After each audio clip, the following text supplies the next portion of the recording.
Hey everyone, hello, and a warm welcome to all my listeners, and thanks for joining Maya's Heart and Reflection. My aim or my vision is to inspire your heart with my art as I speak hope from the heart in prayer and reflection. The great big question is, what are you busy with? And the word busy means bothered unnecessarily, seriously yearning. So it's being bothered unnecessarily, seriously yearning. Let's pray. Father, Abba, I invite you to be part of this reflection topic, and please offer your divine guidance and solutions to issues that are hindering us from making wise decisions. Help us to be mindful of the things that keep us busy and separated from your presence. Lord, if we're to be busy, please let it be about your business and for your glory. All right, let's get right into it. So when I do my Bible study or my prayer, this is how I pray. Acts, A.C.T.S. I acknowledge, confess, give thanksgiving, make supplication, and that's how I follow that formula. So acknowledge, Lord my God, I acknowledge that my sins are many, too much to number, that my heart is not in a good place of peace and forgiveness. You are my creator, God. You are my peace, especially evident in troubled times. You are my Savior from danger, seen and unseen, and from eternal death and damnation. I bow my heart and self-will before you, before your authority and sovereignty, and openly proclaim that I am nothing without you. I have come to realize that you hold the pieces of my life, and that my achievements are temporary if you are not at the center of my life. All my ambitions and my dreams I surrender to you.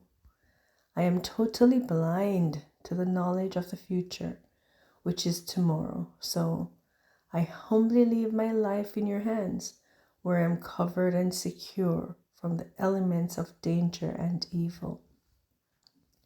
My Father, I confess that my steadfastness is just words that I don't often keep because I'm busy trying to figure out how to do life.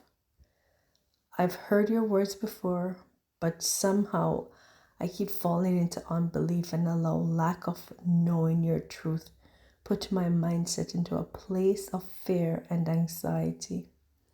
I'm truly ashamed for not trusting in your love for me and relying on your promises. Like you will never leave me or forsake me. Thank you, Lord. Thank you for your love of protection, for keeping my mind and heart from negative influences that leads away from you. I ask that you may never get tired of hearing my troubles and keep showing me how to walk by faith. I may produce fruits worthy of you, like patience with those who are annoying and irritating, often than I can tolerate. I ask for your help, Lord, to show me the things that I do that is unrighteous and not pleasing in your eyes and others around me. Please help me to remember that only what's done for your glory will last forever. Everything else lasts just for a season. I don't want to be busy with life and forget that life is best done when we do things together. All right, so that was my prayer, and I hope you can apply this to your life as well too. We're just talking about praying and being busy. And when I read Philippians 4:6-7, it's just a method that I follow when I'm doing Bible study. or just trying to analyze or reflect on a scripture, I use the process of H.E.A.R. I highlight the scripture, I explain it, and I apply it, and then I respond to it. So I pray in the formula of Acts, A.C.T.S, and I do my Bible journaling in the format of H.E.A.R, H.E.A.R. So what I do when I'm reading Philippians 4 verse 6 to 7, I'll explain it. So it says, don't worry about anything. Instead, pray about everything. Tell God what you need and thank Him for all He has done. Then you will experience God's peace, which exceeds anything you can understand. His peace will guard your hearts and minds as you live in Christ Jesus. And then I'll apply it. It's just as when I'm reading Ecclesiastes 3 verse 1. It says, for everything there is a season, a time for every activity under heaven, and that we should understand that life is given to us to do the work and will of God in every season of our circumstances. So we're not to be too busy about life and doing life without God, because that does not make sense. And then I'll respond by analyzing it and saying, the Lord calls His people to do all things for His glory. Even in times of extreme busyness, when we invite God into everything we do, we experience deep communion with Him. Through Him, we are able to find complete rest despite the ups and downs of our lives, and that is true. Even though the Lord shows grace in these times, we must remember to focus on Him always and nurture our relationship with Him in order to know Him better every day. Read the Bible verses to refocus on the Lord and find rest in His presence in the midst of your busyness. And I also get this piece from Tyndale.com about 9 verses for when life gets busy.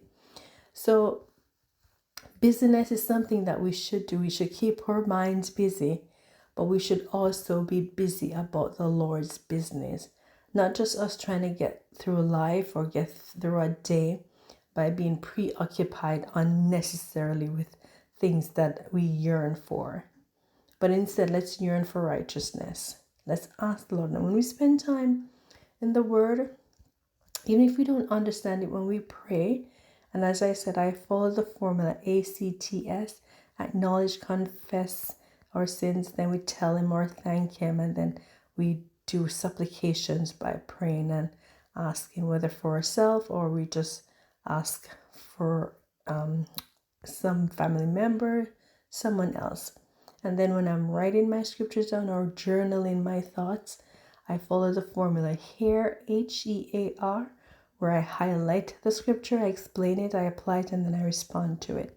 And that will give you a good, complete prayer and Bible study journaling. So I hope this helps somebody in order to continue your walk with the Lord and being dedicated to the Word and just not being busy about everything else except God. All right, so my encouragement is to be busy, yes, but do life with God. Have a great day, and thank you so much for joining Maya's Heart and Reflection.